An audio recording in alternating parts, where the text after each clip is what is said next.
A'udzu billahi minasyaitonir rajim. Bismillahirrahmanirrahim.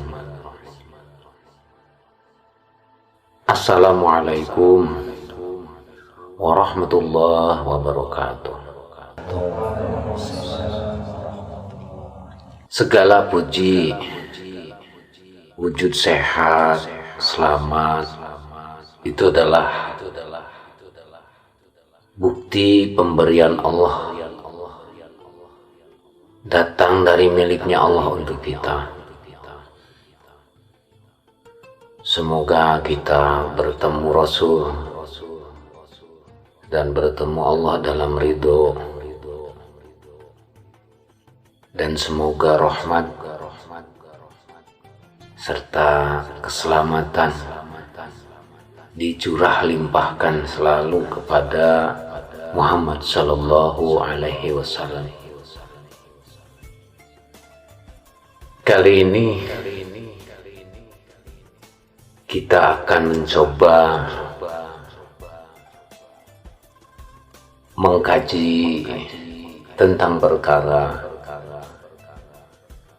izin dan kehendak, atau izin dan irodat. Menurut sebuah artikel,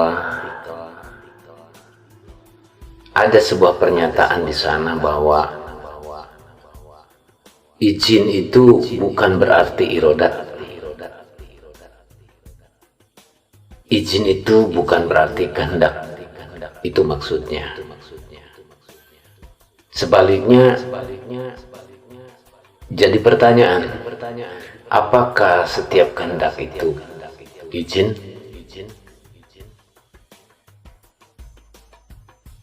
Kemudian, kehendak bukan berarti perintah.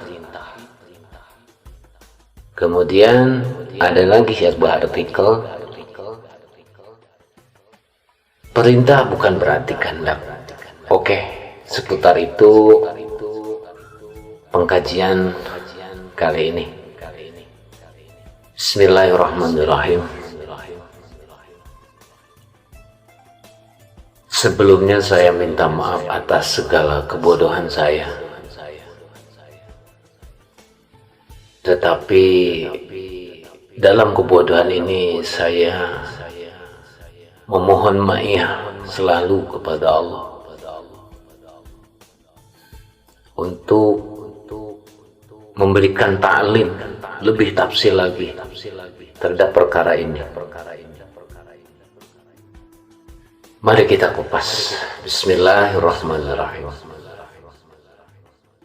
Apakah izin adalah kehendak? Apakah kehendak adalah izin? Satu ya.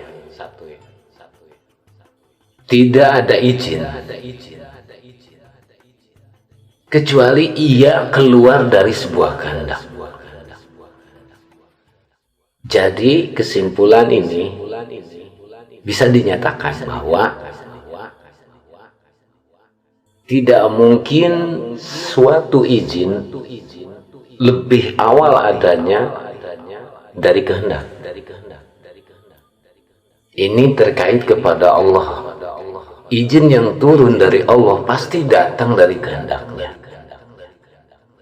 Jadi yang lebih awal itu kehendak. Karena kehendaklah yang mentahrij sebuah izin atau yang mengedit sebuah izin. Apakah izin dan kehendak itu sama? Tidaklah.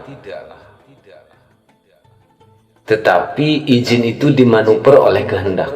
bagaimana bentuk izin yang dikeluarkan? Apakah itu izin massal, ya kan?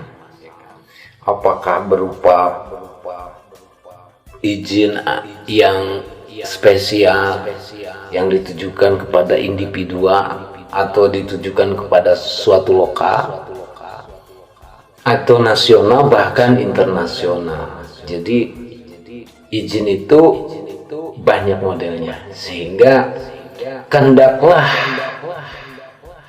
yang ada di Allah yang mentahriz, mentahsis, menspesialkan bentuk-bentuk perizinan yang dikeluarkan oleh Allah. Jadi kesimpulannya, tidak ada satu izin pun dari Allah kecuali izin itu diproduk oleh iradat Allah. Semua izin Allah itu tidak terjadi kepada makhluk sebelum Allah menciptakan makhluk. Jadi izin itu pernah mengalami ketiadaan yang disebut azmun idin, tetapi iradat tidak mengalami admun, tidak mengalami ketiadaan. Iradat Allah bukan hanya kepada izin.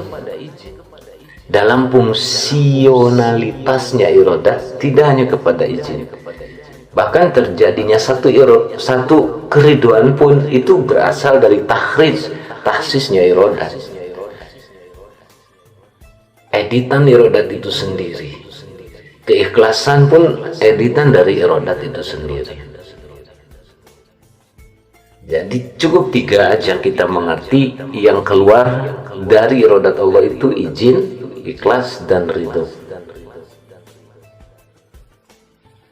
Pertanyaan kedua, apakah kehendak Allah sama dengan perintah Allah? Jawabannya, para hadirin pasti bisa mencerna.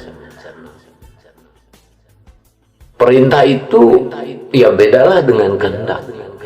Kata siapa sama? Kehendak pun berbeda dengan perintah pada konteksnya, ya. Namun kita berpikir lebih dalam.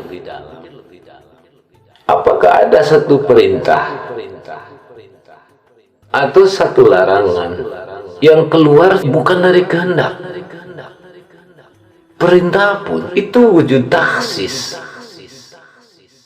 1000 perintah berarti 1000 tahsis yang datang dari iradat untuk mengadakan perintah yang macamnya ada 1000.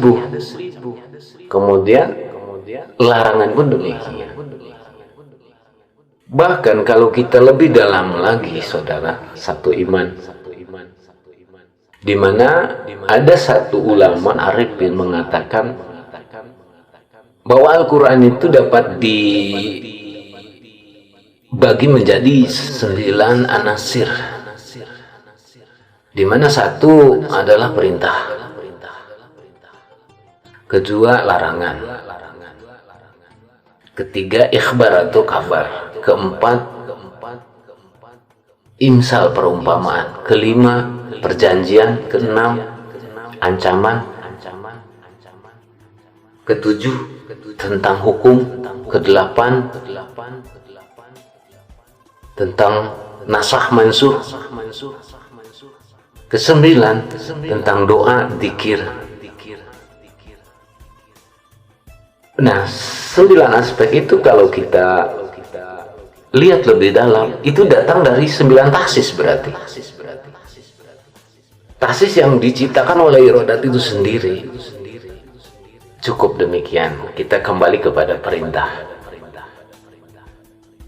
Perintah Allah itu ada 1000 perintah dalam Al-Quran, ada 1000 larangan dalam Al-Quran, menurut sebagian pendapat dalam satu artikel kitab. Nah, memang perintah dengan iradat itu beda, namun tidak mungkin datang perintah tanpa ada iradat. Kalau saja perintah tidak datang dari iradat Allah, tapi kategorinya ini perintah Allah, lalu Allah yang mana yang dimaksud? Nah, di sini juga harus hati-hati. Memang perintah bukan iradat, tetapi perintah Allah pasti datangnya dari iradat Allah. Iradat yang dikendali oleh ilmunya Allah. Berarti semuanya dalam pengetahuan Allah. Seribu perintah juga dalam kesadaran Allah, dalam pengetahuannya Allah. Ketika seseorang diperintah sholat, Allah tahu dan tidak dimasalahkan lagi. Sepertinya demikian, bahwa memang itu perintah memang dari Allah, dari kehendaknya Allah. Tetapi orang yang diperintah oleh Allah untuk sholat, apakah diciptakan sebuah tasis irodat untuk mau menjalankannya? Nah, itu pertanyaannya. Sehingga di situ terjadi kasus antara makhluk dan khalik. Allah memerintahkan dengan kehendaknya, tetapi kita di makhluk jarang sekali yang menjalankan perintahnya. Ada apa? Ada apa? Kita baca susunan tahsis irodat yang datang ke manusia secara massal umum. Semua manusia dilahirkan fitrah pada irodatnya. Itu murad pertama. Habis masa fitrah, ahli salah dan lupa. Semua orang mengalami salah dan lupa. Dan ini bisa berkelanjutan menjadi ahli bid'ah. Untuk mengurangi kebid'ahan, kita harus thalabul ilmi. Dan itu wajib. Kemudian baru kita menjadi muhibbin, penggemar agama, muridin, sudah mulai punya kehendak kepada agama. Nah, tidak mungkin tiba-tiba jadi muridin orang menjadi punya kehendak. Ada proses di situ. Ada proses asbabul qadim dan asbabul hadis. Sebab dari qadim itu tercatat di kolam. Asbabul hadis adalah syai'ullah, di mana Allah menciptakan iradat kepada manusia. Iradat tambahan.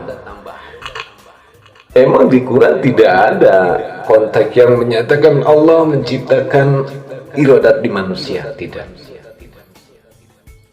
Tapi Allah berkata, Allah berstatus innallaha ala kulli syai'in qadir, Allahu khaliqu kulli syai'in. Di mana kehendak manusia di situ termasuk syai'un minallah, jadi perkara yang datang dari hasil cipta karyanya Allah. Lihat bagaimana Allah menciptakan iradat di manusia, di makhluk-makhluk sebelumnya, sebelum kita. Semua iradat itu bersih, fitrah. Kembali rujukan kepada hadis kullu mauludin yuladu alal fitrah. Semua iradat yang diciptakan oleh Allah kepada manusia itu bersih pada awalnya. Tapi bagaimana dengan babi yang diciptakan oleh Allah? Dia punya kehendak untuk makan kotoran hewan yang lain bahkan. Dan tujuan Allah untuk membuat sebuah keseimbangan alam. Seperti yang diceritakan dalam sebuah cerita yang riwayatnya emang dhaif, tapi di situ ada nilai hasan. Di mana di perahu Nabi Nuh diciptakanlah sebuah babi, seekor babi, untuk membuat keseimbangan.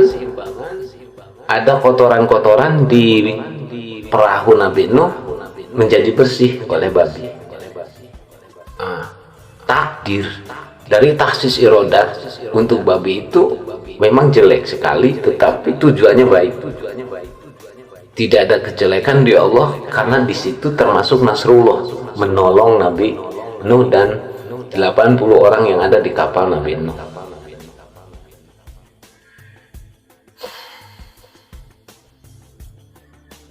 Kehendak Allah terlihat sekali di babi,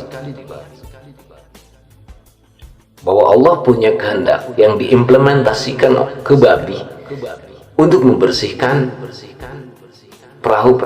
isi perahu dari kotoran hewan.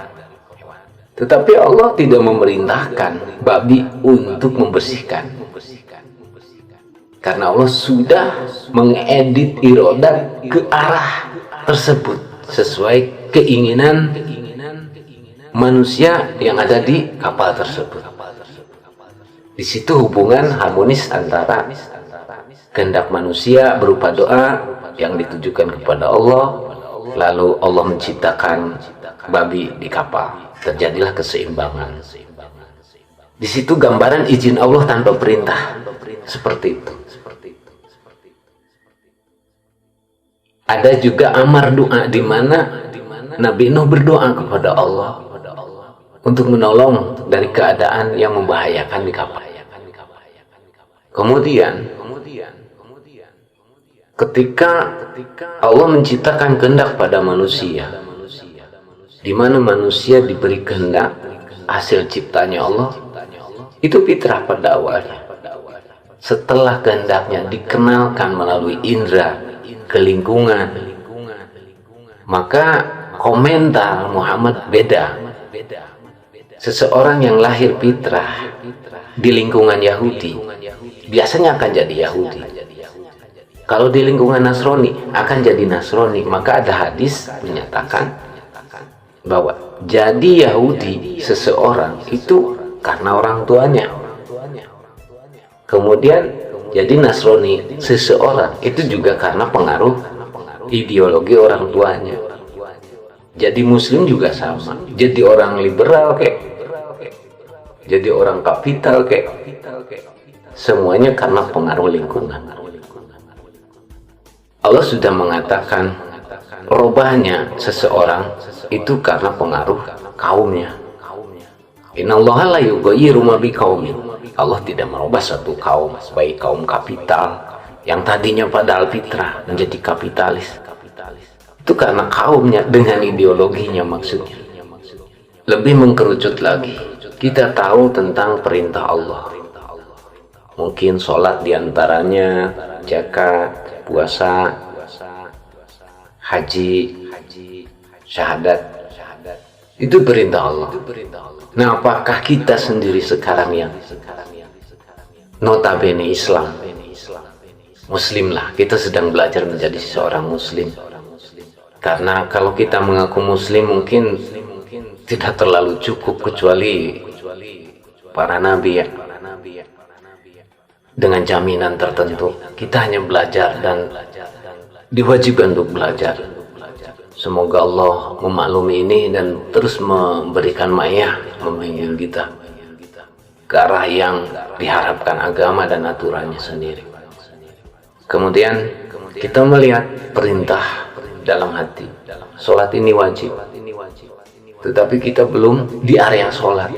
Hanya melihat orang yang sholat. Nah, irodat kita sebetulnya sedang dikenalkan kepada perintahnya. Untuk bagaimana tanggapan irodat kita. Karena irodat kita tidak tiba-tiba jelek. Allah menciptakannya fitrah loh. Kalau psikologi bilang, boleh dibilang masih nol besar ketika kecil. Kemudian irodat mulai berkembang, keinginan mulai berkembang. Karena pengaruh panca indera terhadap lingkungan. Itu proses rububiyah yang adil, yang bijak. Jadi seorang Abu Jahal juga tidak tiba-tiba menjadi kafir. Ada proses. Ketika dia lahir pasti fitrah nilainya. Tidak tiba-tiba menjadi orang jahat. Ini sangat natural. Ada asbabul hudus, ada asbab yang dibuat oleh makhluk itu sendiri. Ketika kita sudah dikenalkan dengan kebaikan, dengan kebenaran, seperti Abu Jahal dikenalkan kepada Muhammad, tetapi Allah sudah bicara, Allah sudah berpendapat bahwa ketika seseorang masuk Islam, keluar lagi, masuk Islam, keluar lagi, masuk Islam, yang ketiga ini hukumnya kufur. Abu Jahal juga begitu. Diajakin Islam, dia nggak mau. Diajakin Islam, nggak mau lagi. Diajakin Islam, baru khotimah yang ketiga itu dihendaki Allah. Jadi kekufurannya sudah ditetapkan karena proses. Itu Muhammad saksinya. Jadi nggak tiba-tiba kafirnya Abu Jahal itu dari asbabul qadim. Kemudian kalau memang dari asbabul qadim, kita bisa jadi Jabariyah. Artinya seorang kafir semacam Abu Jahal sudah ditetapkan dari qadimnya. Kita bisa menilai bahwa kolam itu terlepas dari bismillah dong kalau gitu. Artinya apa yang dicatat di kolam itu bukan amrun ribah. Sementara Quran yang isinya 1000 perintah, 1000 larang ada di kolam semua.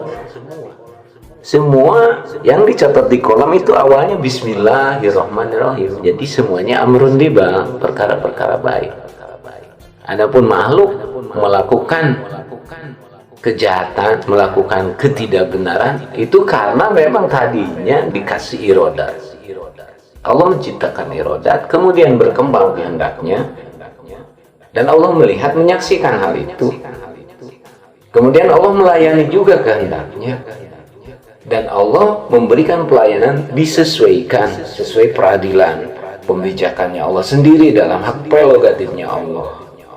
Ketika kita melihat diri kita tak mampu menjalankan satu perintah, tetapi ada keinginan, Allah tahu kehendak kita. Innahu alimun bidzati sudur. Di mana iradat pada diri kita bisa menjadi sebuah hajat, bisa menjadi sebuah doa. Namun perkembangan iradat kita apakah menjadi sebuah hajat dan doa atau menjadi sebuah evolusi menjadi hawa nafsu? Bukan jadi sebuah kesadaran. Di situ tergantung kepemimpinan diri kita sendiri. Rain itu butuh akal, butuh pemikiran, sehingga mengingat, menimbang, baru memutuskan satu sikap. Lalu berkembang menjadi khauf, menjadi khosyah kepada Allah, maka iradat mengalami kemajuan dalam hal iman. Tetapi ada iradat yang tidak mengalami kemajuan, semacam yang terjadi di Abu Jahal. Allah menciptakan iradat pada Abu Jahal. Allah juga menciptakan iradat pada Hamzah, pamannya Nabi, sama. Tapi dua paman ini beda nasib, beda khotimah, tergantung ia sendiri menjalankan asbabul hadis. Kalau asbabul qadim tidak ada jeleknya sama sekali.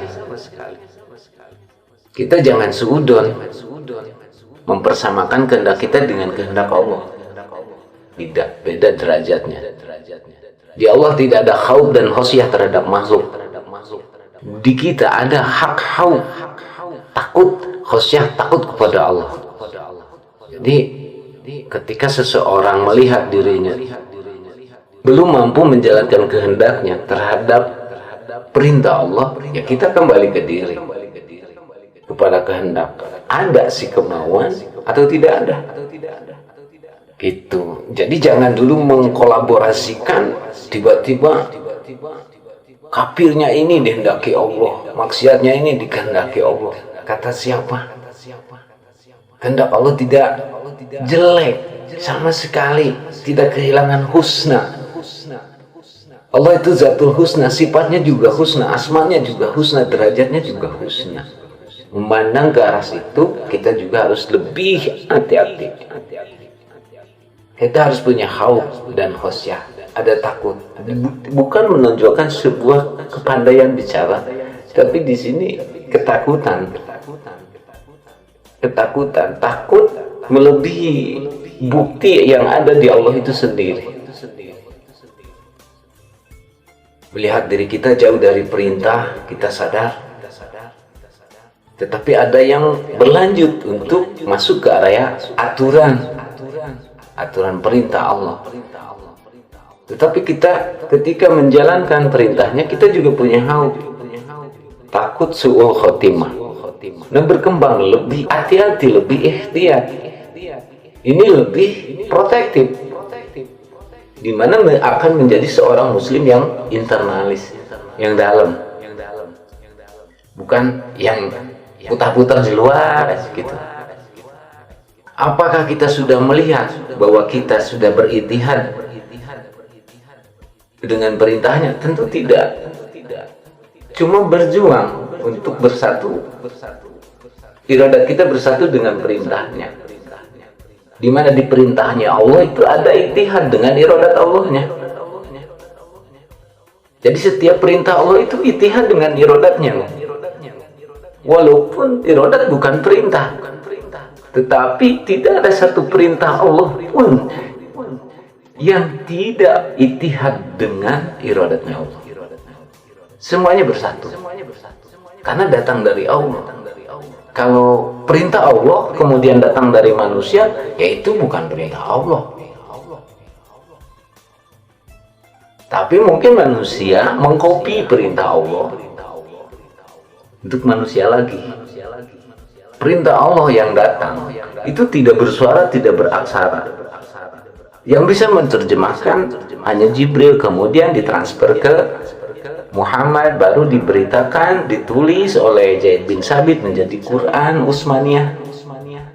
Baru ke kita muncullah pesantren-pesantren, hadis juga, di mana pesantren dan para ulama menerjemahkan dengan kitab kuningnya kepada apa yang di hadis, apa yang di Quran.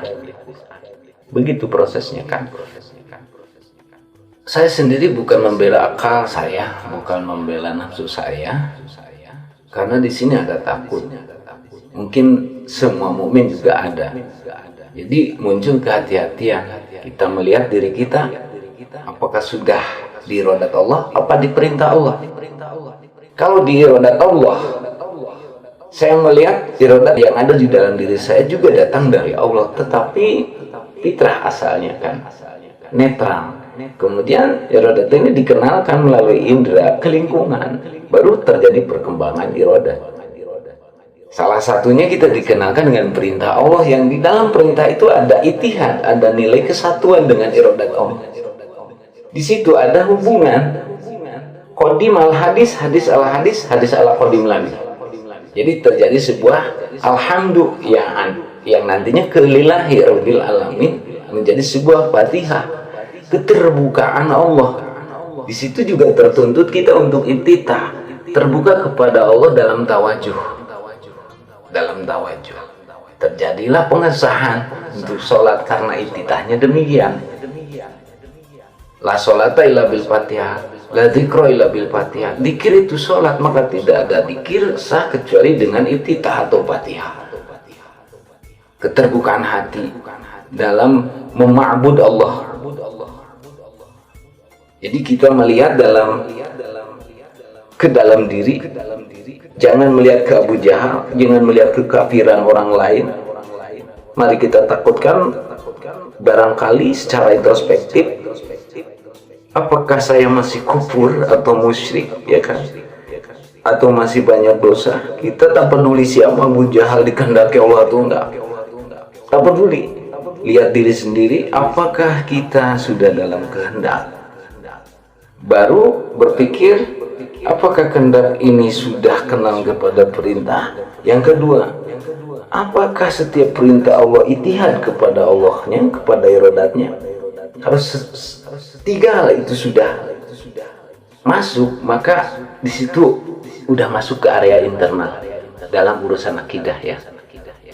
Sekian dulu. Maaf kalau ada salah, mungkin karena kebodohan saya. Kemudian kalau ada hal yang belum jelas, boleh ditanyakan langsung di channel ini. Terima kasih atas segala hidayahnya Allah. Kemudian para ikhwan sendiri yang sama-sama diberi kehendak Allah yang awalnya fitrah. Semoga irodat ini selamat sampai pada perintahnya, sampai pada taatnya, setianya, cintanya Allah dan keridhaan Allah. Tidak hanya selesai sampai di izin, tidak hanya selesai sampai di situ, tetapi sampai kepada ridho dan ikhlas pada Allah. Semoga semua irodat kita mengalami proses ke sana. Terima kasih. Assalamualaikum warahmatullahi wabarakatuh.